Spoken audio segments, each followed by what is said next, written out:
Hey, welcome to the Neka Said podcast. And if you're new here, I'm Neka Williams, a planner girl, mom to an 8-year-old husband, and a diehard Atlanta Falcons fan. At the end of 2016, I was happily fired from Amazon, which jumped off this online journey. After signing 2 clients within 10 days and booking out my services as a virtual assistant, I was thrown as the Facebook queen, and Coach Neka was born.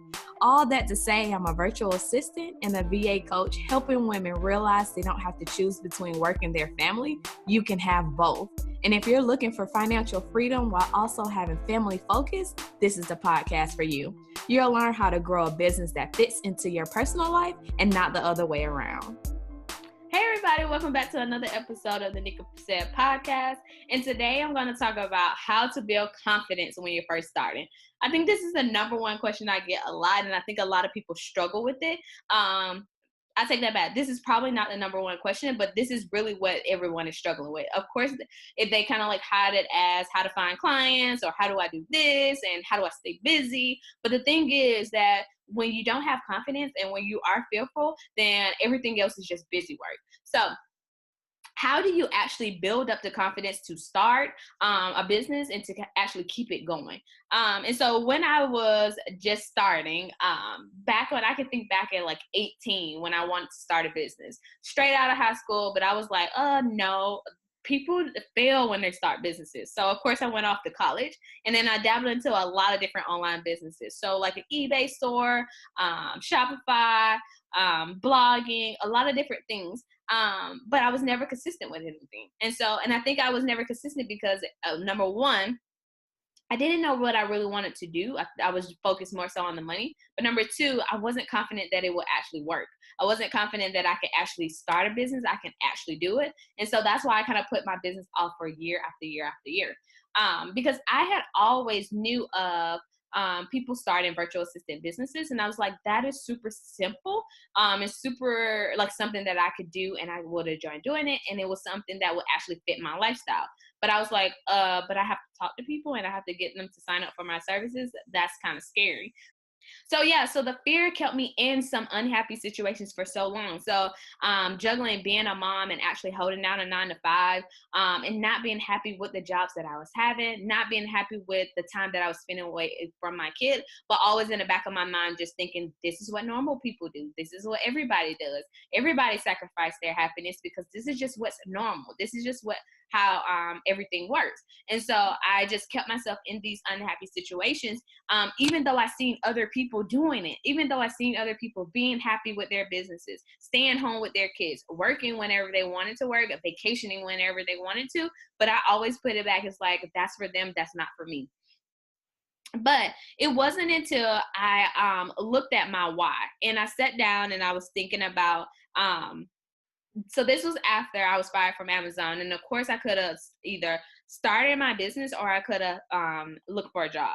And so at that time, I thought back on however many years I had been in corporate. And I thought about how unhappy I was and how I was actually fired, but I was the happiest I was ever been in my life. And so that was kind of the turning point for me. It was like, okay, Shanika, you have to do this because I know you can do this. You have the knowledge, you have the ability. You can figure out anything online to actually make this thing work. And so it was just thinking to myself as far as sacrificing my big why, sacrificing my true happiness. Was it really worth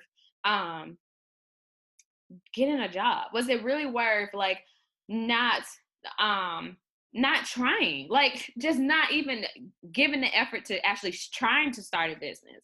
And so just thinking about like how much happier I would be and how much happier my kid would be and how much happier my family would be because I would be able to do more things and kind of support my family in more ways than I would ever have been. And that was kind of like the turning point to kind of like give me the confidence to say, hey, you need to at least try this thing. And I think a lot of people, that's the one piece is they're thinking about, you need to make this thing successful. You need to blow this thing up. And it's like, no, you need to actually give it 100% worth of effort to try this thing. And that's just the confidence that you need, to know that you are going to try it. So it's no shoulda, woulda, coulda. Like for those past, I don't know, 6-7 years, when I was in corporate and working jobs, and I was always thinking, what if I would have started my business like 3 years ago? Where would I be at now? Would I still be in corporate? Would I have a side gig, at least making more money or about the same amount of money as my day job? What would that do for my family? And just all of the shoulda, woulda, couldas gave me the confidence to say, okay, Shanika, this is the time. Like, it wasn't even Nika then. It was, Shanika, this is your time. This company has made a decision for you that you were not able to make for yourself. And this is your moment that you need to build up this confidence. Start just trying. Just give it a full on 100% effort for the next a month, for the next 3 months, to actually get this thing rolling. And so just thinking about how my life could have been, kind of gave me the confidence to try it out. I don't know. It's just super weird, but that was the thing that actually motivated me to get this thing rolling. And I knew that time was only passing. Anything else, of course I could have got a job, but I can still try on the side of my job. So not a ramble or anything like that, but I knew that if it didn't work, like if this business did not get off the ground, if I did not make the amount of money that I wanted, I can always get a job. Like, people don't think about that. Like, okay, you're in your 9 to 5. You'll still have your 9 to 5 if it doesn't work. If you go and you don't have a job and you just try this business and it does not work, you can still go to your get a job. You can still find something that you can do to supplement your income while you're building up this business. It's not an all or nothing. Like in my situation, it was because I was fired, but I still had options. You still can have options. You can still do whatever you need to do to make this work for you and your family. So if you're super scared of like failure, or if you're super scared of like not being experienced enough, or what will people say if it doesn't work, I'm going to feel like a failure if I don't make this thing work. What if I say the wrong thing to potential clients and I don't sign any clients? Or I have a super long way to go. All of these other people have been doing it 2-4 years. I'm just starting. I have a long road ahead of me. Then make sure you listen to these key points, because I think these are the turning points for me that actually helped me start this business and still have a business 2 years later. And then the number one thing is I always write out my why. I think a lot of people don't realize how important that is. Like looking at my why, and of course my why is like my family and my kid, but also just having the freedom that I have, and being able to help the people that I help and hear their stories on how I have helped them. But just thinking about my why and writing out my why, even before I start my day, or like once a week if it's something like that. But I try to write it at least once a day, because those are the things that give me the confidence to keep going even when there are not so good days. So looking at your why do you want to start this business? What will it do for you and your family? Even if it's just an extra $1,000 every month, what will that do for your family? That can change your family life. Like that can give you an extra vacation. That can give you more money to pay down some debt, get out of debt, have that off of your back. Maybe it's like putting the kids in sports, or maybe a fancy dinner every once a week or something like that. But what is your why? What would that do for your family? And make sure you write it down. Like, okay, it's good to think about it, but have it written down and post it where you can see it. Even if it's on your phone wallpaper or your laptop screensaver, or maybe it's on a post-it note that you have on your desk. You always have to remind yourself of that why, and that will keep you confident and keep you going, pushing forward. And next thing is sacrificing your why really worth you staying where you're at right now? Is sacrificing your why really worth the fear that you have about failing, or not being experienced enough, or not signing enough clients? Is it really worth you not getting that? Whatever your big goals are, whatever your ideal life is it worth not even trying? And so think about that. I think that's another thing that kind of pushed me to get that confidence to kind of get the ball rolling, was I can stay in this miserable situation for a long time, and my kid can suffer from it, my family can, and I will never be able to even say that I at least gave it a full-on try to start my business. I did everything I could possibly do to get this thing going and have the life that I wanted to do. So make sure you're asking yourself that every day. So even on my bad days, I think about my why and I say, is it worth me stopping right now? Is whatever happened today, maybe I didn't sign the client, maybe I didn't hit the goal that I wanted to hit, is that fear of not pitching to the clients that I want to work with, is that fear really worth me not getting what I want, me not hitting my goals, me not helping my family, me not having the vacation that I want, me not giving my son the birthday party that I want him to have? Is it really worth that? And most of the time it's not worth it. I never had a moment of like, yeah, this fear is worth it. I don't want to give my kid that vacation, so I'm gonna just stay here stuck in fear. So make sure you have that in the back of your mind too. When you're on your tough days, ask yourself, is it worth sacrificing just sitting here, or I'm gonna do something about it?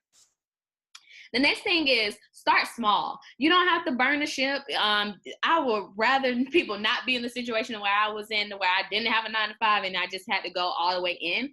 If you have the 9 to 5, keep that 9 to 5. Maybe you scale back and spend less time in your 9 to 5 if you're able to do that.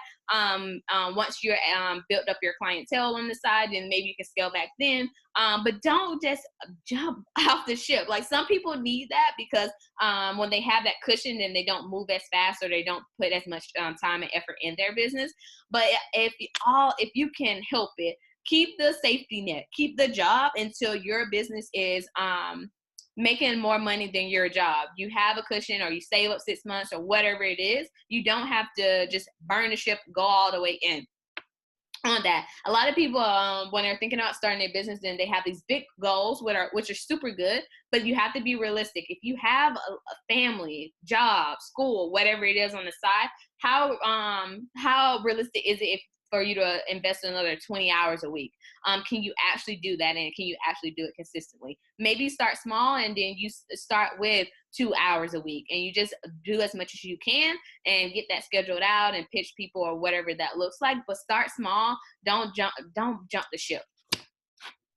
All right. Another thing is, like I said before, is keep it as a side gig. Build it up as a side gig. Focus on just signing one client to boost your confidence. Once you have that one client, you can get that testimonial to kind of like boost up your confidence. When people are telling me how amazing I am, how I've changed their lives, that is definitely a way to boost up their confidence. So my main goal and my main focus for all of my 9 to 5ers is just focus on that one client first. It'll get your feet wet. You'll have more confidence in yourself that you can actually do that. Once somebody paid me $50, I was like, holy, I just got paid for over the internet for doing one task, and it wasn't even a lot of money. But once you get those testimonials, once you get that money coming in, those will boost up your confidence. And then you can sign client after client. Then you can pitch after pitch, get on discovery calls, all of that, because this is nothing new to you.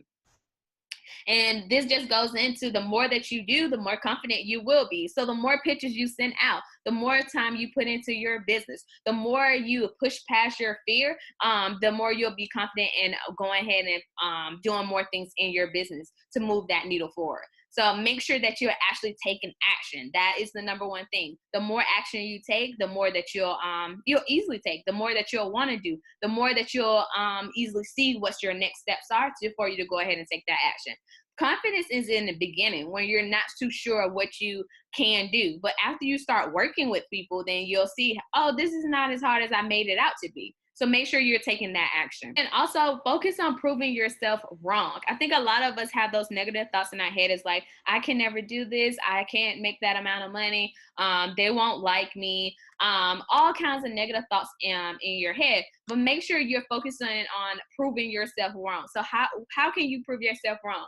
The last time I did something new, I was super great at it. So driving was scary. Moving out was scary. Having a freaking kid at 19 was super scary. But the thing is, I did those things and I came out on the other side, and now I am a role model for other people. I was driving at 14. I had a kid at 19, and other people were like, whoa, I moved out and I'm being super successful on my own. So make sure you're definitely looking at the fear, but then go ahead and prove yourself wrong. Have other people in your circle. That's why it's so super important to have a coach, accountability buddy, business bestie, whatever you want to call it. Have other people who are working on their goals too, who may be a couple steps ahead of you that can prove that you can do this.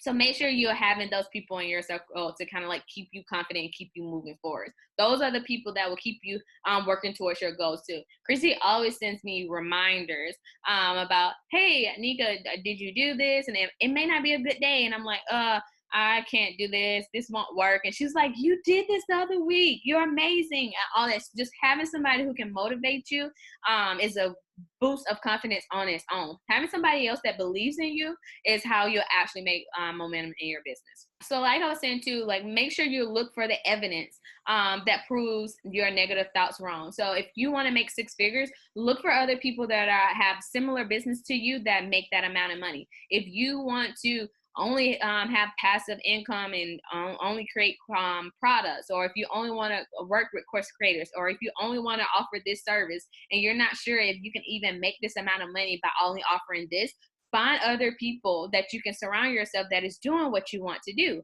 And that's what will keep you motivated, saying that it's proven that your negative thoughts are wrong. If they can do it, then you can do it. So make sure you are having all of these things around you at all times. I think a lot of people don't know how big the mindset piece of starting a business is.